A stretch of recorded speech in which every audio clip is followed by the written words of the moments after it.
ভারতীয় জনতা পার্টি সরকারে এসে আপনারা সাধু সাজতে চাইছেন। এই সাধু সাজার নাটকটা বন্ধ করে 2021 সালের পর আপনারা দেখেছিলেন যে আমাদের ভারতীয় জনতা পার্টির কতজন কার্যকর্তা ঘর ছাড়া ছিল, তাদের ঘর ভাঙচুর করে দেওয়া হয়েছিল। মাননীয় স্পিকার মহাশয়, আপনি একটু বলবেন ওনাদেরকে যে ওনারা যেন মিথ্যা কথা এই মহতি সদনে না বলেন। এখনো পর্যন্ত আমাদের কার্যকর্তারা এই ভারতীয় জনতা পার্টি জেতার পর কিন্তু বাড়ি ফিরছেন, আস্তে আস্তে বাড়ি ফিরছেন। এই এত অত্যাচার এরা করেছেন, আমরা দেখেছি আরজি করের ঘটনা, আমরা দেখেছি বকটুইয়ের ঘটনা, আমরা দেখেছি এই তৃণমূলের শাসনে আমাদের আদিবাসী মহিলাদেরকে দণ্ডি কাটানো হয়েছে বিজেপি করার জন্য, নাক সটরা দেয়া করা হয়েছে এই তৃণমূল সরকার। আমরা দেখেছি মহিলা আমাদের আদিবাসী একটি বোনের পেটে যে বাচ্চা ছিল সেটা লাত মেরে নষ্ট করে দেওয়া হয়েছে।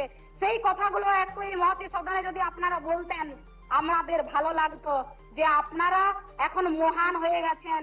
এই সদনে এসে ভারতীয় জনতা পার্টি সরকারে এসে আপনারা সাধু সাজতে চাইছেন। এই সাধু সাজার নাটকটা বন্ধ করে আমাদের মুখ্যমন্ত্রী যে কথাটা বলেছেন যে আমরা সবাই মিলে এই মহতি সদনে আমাদেরকে যেভাবে বারবার বলতে দেওয়া হতো না, প্রশ্ন করলে আমাদেরকে প্রশ্নের উত্তর দেওয়া হতো না, যেসব কাজ আমরা চেয়েছিলাম এলাকাতে সেই সব কাজ আজও এখনো পর্যন্ত হয়নি।